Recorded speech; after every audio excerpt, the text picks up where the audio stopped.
Otherwise, you'll be carried away by the propaganda. There's a lot of propaganda goes on, nonsensical propaganda around us, and you'll be carried away. But it's just propaganda. You know. Whenever we see advertisements or propaganda, we should remember. I actually read a nice anecdote in my school days. I would like to share this. It's actually very interesting. This is exactly what media and all the news channels, newspaper, they do this, you know. So there was the king, and one day in his court, a thief, very intelligent thief, he was kind of a rogue, he came to his court and he told the king, my dear king, by profession I am a weaver. You understand weaver? Who weave the clothes, who makes the cloth. I am a weaver by profession, but I make an extraordinary cloth. I made the cloth from only gold, pure gold, and this speciality of this cloth is only intelligent people can see it. Fools will not be able to see this cloth. So king thought, wow, that is amazing. If I have a dress like that, then I can find out who's intelligent and who's fool. So he told this thief, can you make a dress for me? He said, yes, that's why I exactly came. I want to make a dress for you, so that you should be surrounded by only intelligent people. All right. So he said, okay, start making a dress for me. He said, first I have to weave the cloth, then I'll stitch it for you. All right, so I need this much gold. He asked huge sum of gold coins. I want so many gold coins. Give him the gold coins. So he took the gold coins, went to the outskirts of the city. Why outskirts? Because he can run away quickly from there. Generally, thieves, they want to be in the outskirts. Dur, distance maintained. So, and then he rented a cottage there and brought some broken loom from somewhere, and fixed it and started living there very comfortably. He had a lot of gold now, living comfortably. So, king after some time said, okay, let's go and see the weaver, what he's doing. So he comes and he sees, oh, king is coming with his, few ministers. So he has a broken, that handloom, which is actually fixed. So he started working on the handloom, but there's no thread in it. He's just working on, it's empty loom, as if he's weaving the cloth. So king comes, he sees, he doesn't see anything. So he's saying, so the thief says, my dear king, I'm still making the cloth, but gold is falling short, so I'll need more gold. Yeah, we'll give you, but the king is thinking, where's the cloth? So he said, the thief understood. He said, my dear king, just see, I have made this portion, and just see. He opened the, and the king is looking like, and all the ministers are there with him. So he turns to the minister, what do you think? And the minister thinking, we don't see anything. But if I say, that means maybe actually I'm a fool. The king will know that I'm a fool. One minister says, my dear king, it looks so beautiful. I've never seen such cloth anywhere. And others say, yes, that's exactly what I wanted to say. And king is thinking, my God, I'm only not able to see. So the thief says, so king, how do you like? Yes, it is actually excellent. Very nice, good job. But I need more gold. Yes, we'll give you more gold. Sends more gold to him. So he keeps getting gold for a few months, he keeps getting more and more gold, and after maybe a few months, he makes a nice empty box, with gift wrapper and everything. He comes to the court. With confidence, he comes to the court, And then he opens the wrapper in front of the king, and he puts the hand inside, there's nothing. Just see, my dear king, such a beautiful dress. And king and all the people in the court, they are seeing. And they know that this person is making a dress only intelligent people can see. Fools cannot see this. So, everybody say, wow, wonderful, wonderful. Excellent, excellent. So the king gives him hefty a reward also. And thief takes the reward and goes. Next day the king wants to wear the dress. So you can imagine. The king puts on the dress and comes out. Of course he's wearing chaddi and all from inside, but that's all he's wearing. So he's going on the public and people are saying, oh my God, they're thinking, am I a fool? I'm not able to see. He's like, do you see? Yeah, I see. Do you see? Yeah, I see. I also see. It's practically like comic situation. And finally one child, he says, oh, why king is roaming naked? Why king is roaming naked? Children are like, like that. And then everybody says, hey, silent. Now you cannot say the child is fool, right? He's exposing all the fools. But then the king turns, okay, do you see? Tell me really, do you see the dress? No, my dear king, I don't see. You fool, why didn't you tell me before? So, modern propaganda is like that. Makes the people, everyone fool. And if you talk something, oh, this cannot be true. Hey, it came the news channel. What you're talking? And everybody is a fool. Yes, Mataji. So yeah, you're right. Actually, I have a cousin in the Bay Area and she sells this Ayurvedic. She's very into Ayurvedic products. So, and she's a scientist. So she studied. So one day, in summer, I was asking her all these things about sunscreen. Everyone is like, if you don't put sunscreen, you'll get skin cancer and all. And I said, what do you use? Because every now and then they recall some certain things saying they are cancer causing. So I was very worried because I put it on my kid.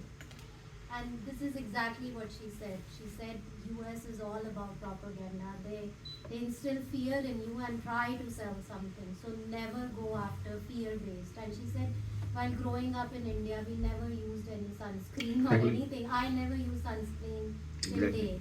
And then I was like, yeah. And she said they are just want to make like people think that okay, if they don't put something, you'll get some. So millions of dollars are spent and people are just getting food. So. Yeah. So you know what?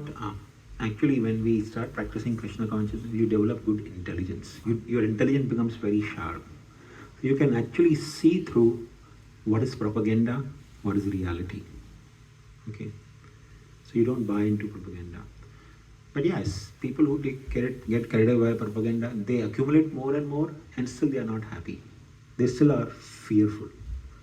If you see even the life of even wealthiest people like Elon Musk or Bill Gates, he retired. But you know what he's doing? He's trying to buy more and more land to go into agricultural venture. He's old, he retired, he has sufficient wealth. But he wants to, now he's gone into the whole agricultural field to get more and more, agricultural industry set up. Fearful, I mean, at the age of retirement, you should be chanting the name of Lord, just live a simple life. He wants to work hard. So no matter who you are, there will be always fear. Always fear. Even if you go and ask Elon Musk, he say, I have a lot of financial strain, Even he will have financial strain. That's true. And he will actually be having financial strain. His stock comes down, he starts feeling anxiety. So nobody actually feels that they have sufficient in this world. And that's mainly because of ignorance. Ignorance that my wealth is my security. My possessions is my security. Actually, Krishna is our security. Make sense? Yes, Ram. Yeah, further expanding on the Mohit Prabhu's question, right? So, if we go with that thinking, maybe we are just thinking about ourselves. But if we have more wealth, we can think about like donating and helping others. Like maybe Bill Gates is also doing it in some way. He has some organization and all, right? So if we are not capable of, doing that, then we cannot do anything for the society or for the people.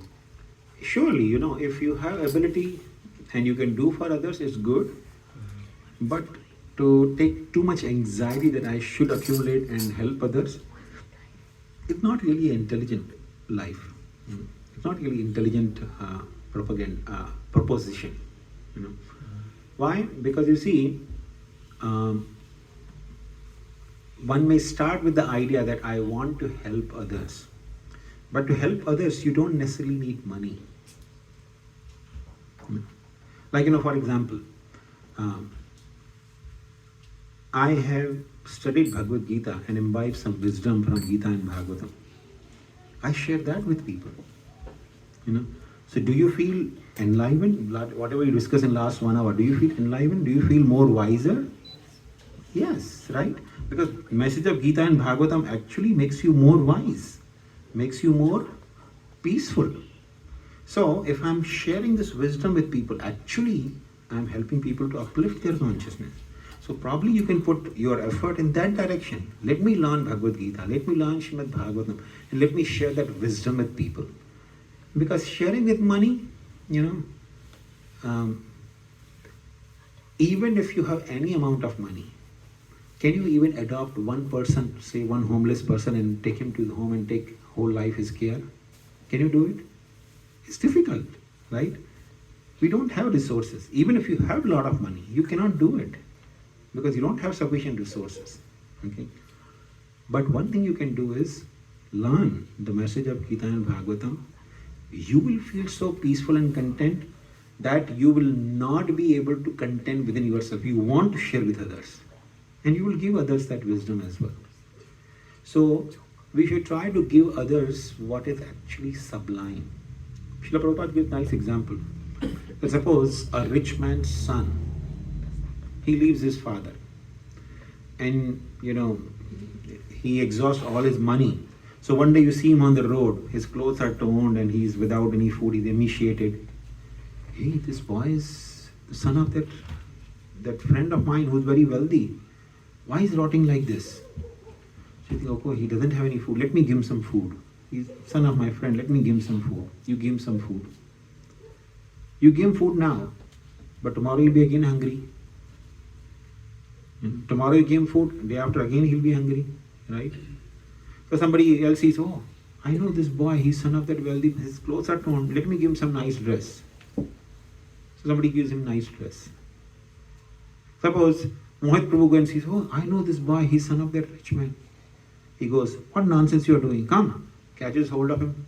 Go to your father. Stay with your father. So tell me, who did the best help to that boy? Nobody. Nobody? Seriously, who gave food didn't do any help? All is so wrong what we. Huh?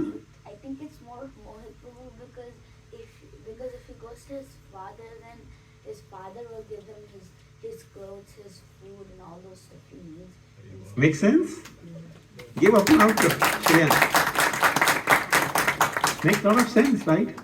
So, even though you don't have money or resources to give to anyone, but you tell people to their Supreme Father, here, Krishna is your Supreme Father, He will maintain you under all circumstances. You're actually doing the best good to the person. So if you really want to do good, bring people to Krishna. Bring people to the teachings of Gita and Bhagavatam. That will make them happy. That will make them truly happy and satisfied in life. Money, any form of security, any form of assets, doesn't bring happiness. And I've seen a lot of people who have, a lot of money and security, they never feel secure.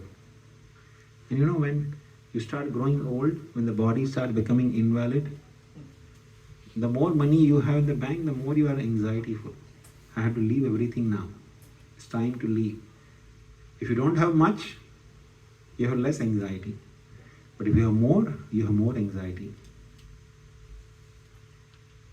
Yes, you had something? Yeah, so expanding on that example, like the question is, what would you do if that person is not ready to go back to his father or go back to the... If he doesn't want to go to father, no matter how much food and clothing you give him, tomorrow he'll be again hungry, Yeah, so what... day after he'll be again without clothing. So you can't really do much. Yeah, so what's our position towards that kind of... To that person you can leave, what can you do? You can't do much to him.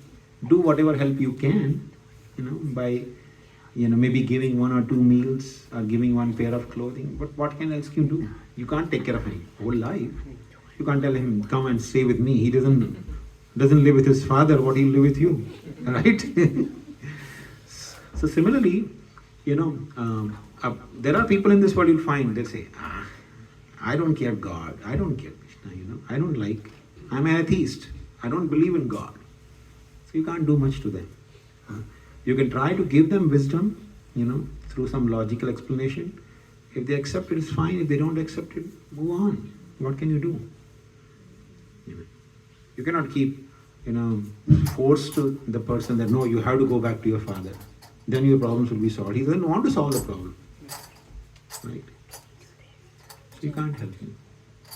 I had a question, continuation to previous question. So one should not have higher materialistic goals regarding for kids getting admission into IVs and better jobs. So we should not have those kind of goals, long-term goals. I won't say that you don't have that goal, because if you don't give those goals to children, then they may become lethargic, they may become dull, right? It's not that you don't give them that goal, but remember one thing.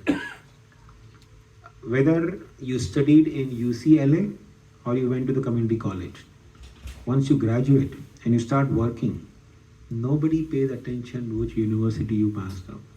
They see your performance in the workplace, right?